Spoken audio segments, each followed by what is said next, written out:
good morning, or afternoon, or whichever point of time it is while you're watching this. My name is Ling Chuan Ching. I'm from SMK Limbanak, and my school code is XEA 4130.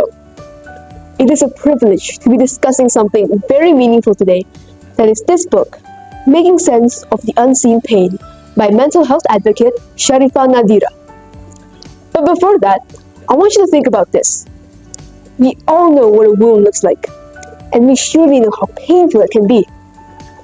But what about the pain that we cannot see? Through this 172-page and 10-chaptered book, I was able to understand more about this unseen pain and how we can work around it. In this book, Sharifah Nadira aims to disseminate knowledge about mental health by sharing her own anecdotes and struggles, along with citing professional research from trusted sources, and even providing us with insights of the Islamic perspective. Now, as you've probably deduced by now, I'm not a Muslim. Then, why did I choose this Islamic-oriented book? In my opinion, I find it to be a fruitful experience learning about other ideologies, whether or not you agree with it or practice it. Which is why I especially love the second chapter of this book, titled Mental Health Awareness in the Muslim Community. In this chapter, Sharifah introduces the concept of jihad, which refers to hardship or struggle. After discovering jihad from this book, I found its relevance with my own life. I always strive to improve in all aspects of life, such as my studies. And I found out I was always facing jihad to achieve my goals in these aspects. Learning about jihad has reformed my pre-notion of being weak in faith and character for struggling. Now I know, from the starting point of being a reticent and immature person to slowly improving and growing day by day, the jihad I've had to endure is valid, and it's exactly where my character is forged and where I learned the most about myself. Furthermore, the inclusion of hadiths and Quran verses in this book are also very inspiring, offering me wisdom to ruminate on and expanding my frame of mind.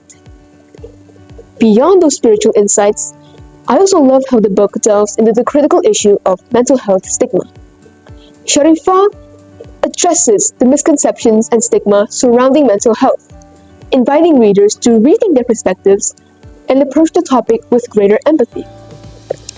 In Chapter 5, dealing with stigma, on educating people about mental health, Sharifah states, "It is important for us to be open-minded and curious to learn about topics outside of our areas of expertise or interest, particularly if the knowledge gained will help us become more compassionate and humane when interacting with others." I myself had witnessed the severe ignorance and lighthearted manner of people towards the topic of mental illness. I even had internalized all this stigma towards myself. Growing up, mental health wasn't something we openly discussed, and when I struggled, I felt I was just oversensitive. But Sharifah's words in this book has taught me that this stigma is defeatable, and she encourages me to challenge assumptions and actively seek knowledge, to foster a more compassionate perspective towards myself and others who are struggling. One thing I often forget in life is to have balance. So I find Sharifah's consistent emphasis on having the balance of interpersonal and intrapersonal communication to be very impactful to me. In life, I've always struggled mustering up courage to reach out for support, and I'd even put myself down, thinking I'm weak or my problems are embarrassing.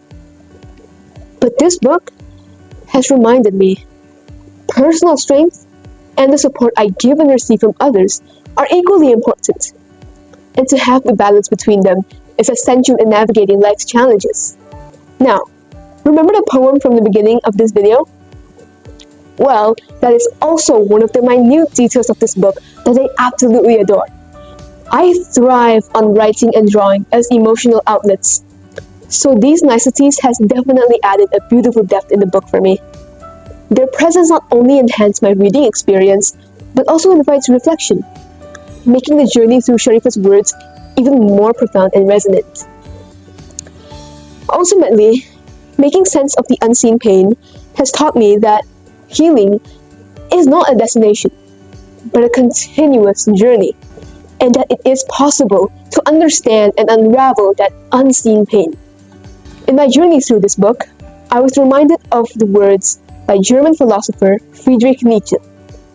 To live is to suffer, but to survive is to find some meaning in the suffering.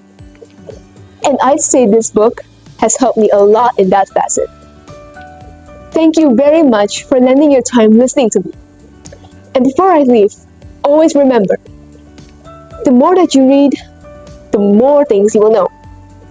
The more that you learn, the more places you'll go.